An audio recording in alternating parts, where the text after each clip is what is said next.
in rural Oklahoma, there's a story of hope to be told in Indian health. The Creek Nation, under the leadership of Claude Cox, has taken control of its own healthcare system. Chief Cox has led the Creeks for 13 years, and today he's running for his 4th term. The progress here has been extraordinary. While other tribes struggle, the Creeks are succeeding because of stable leadership, political savvy, and some well-placed friends in Congress. You get up here and vote, man. Okay. We really didn't have any facilities, and it was just a empty hole in the wall on Main Street, you might say. And we all thought that our people deserved a better health care program than this. We set some goals, and we've accomplished a lot of those goals. That's something that we're real proud of. Cox recognized early on that health is related to standards of living. Among the programs he set up, a tribal housing project, new home starts and repairs for the homes of Creek citizens. A dairy farm with 200 cows supplying milk to the area and providing jobs for 30 Creek people. A surplus food program which supplies 70 pounds of food a month to needy families in the tribe. The Creeks were the first tribe to arrange such a program for their people. And in the field of health, the Creeks have been the first tribe in the nation to contract with the federal government to run their own health facilities, a hospital and 4 clinics. This concept is called Indian self-determination. We've been the first tribe in the United States to operate its own hospital, and the first tribe also to contract for more than one health facility. This has given us control of our own destiny as far as health care is concerned. The 1975 Indian Self-Determination Act encouraged tribes to take responsibility for providing their own health care with government financial support. The Creeks responded to the challenge of self-determination by taking over a county hospital and operating it effectively through good tribal leadership, through dealing with sound professional management, good financial management, and as a result have provided a real service both to their own people and to the other people in that community. Sophisticated diagnostic tests such as ultrasound are readily available to patients at the hospital. And if a treatment can't be provided here, the patients are driven to Tulsa, an hour away. The Creeks healthcare program has become a model for other tribes in the nation to follow.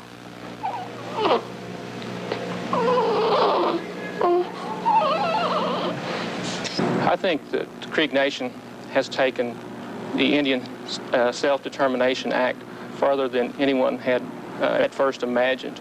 We have, through our contracting process, gone down roads that haven't been traveled before.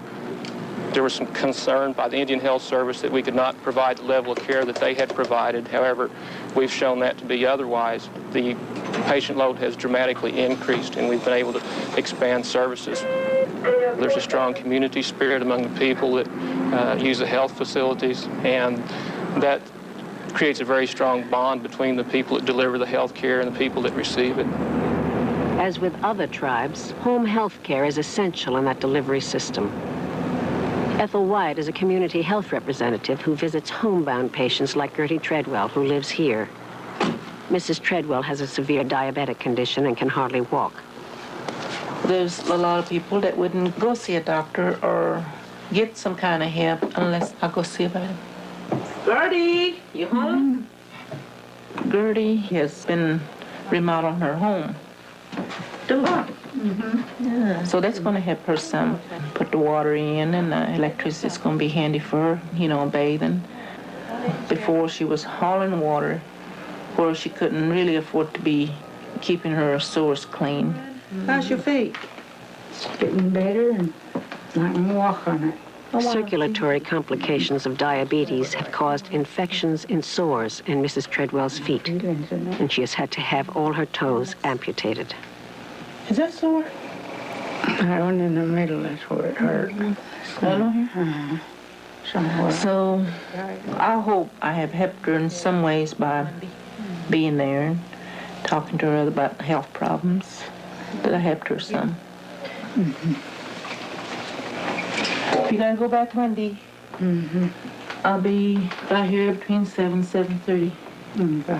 An important function these representatives perform is to provide transportation for people who could not otherwise get to the doctor. often because of poor diet and nutrition.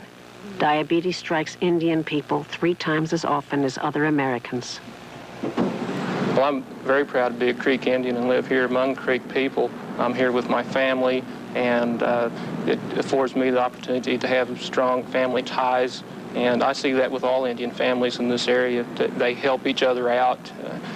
At times, they may not have much money, but they're still willing to give all they have to help someone else. And these things, along with the tradition, the religion, it just all comes together and has a strong sense of community.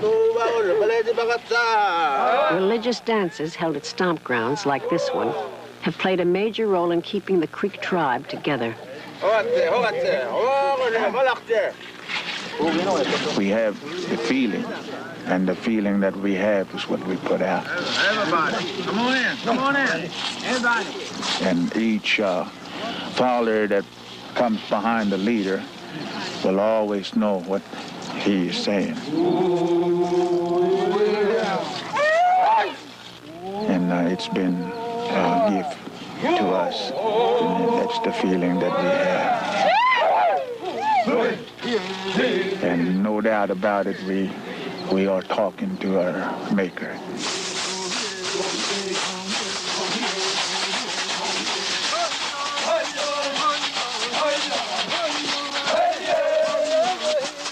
The stomp dance will last all weekend during the summer months, and people dance until dawn. In many ways, it's a dance of renewal.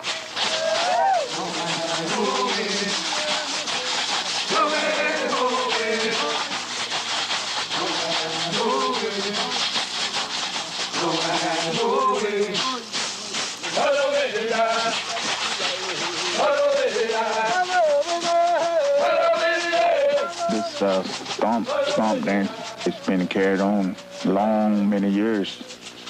Even the closest relatives that we have, they come together and we fellowship and carry on this kind of life and the way we believe in, and I think it's really important to us.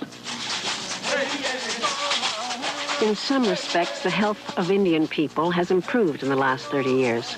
But there's still a long way to go before they reach parity with the general public. The Indian Health Care Improvement Act, signed into law in 1976, was intended to close that gap and to bring the health of Indian people up to that of the general population. But the goal was never reached, and that act expires this year. Congress is now considering it for renewal.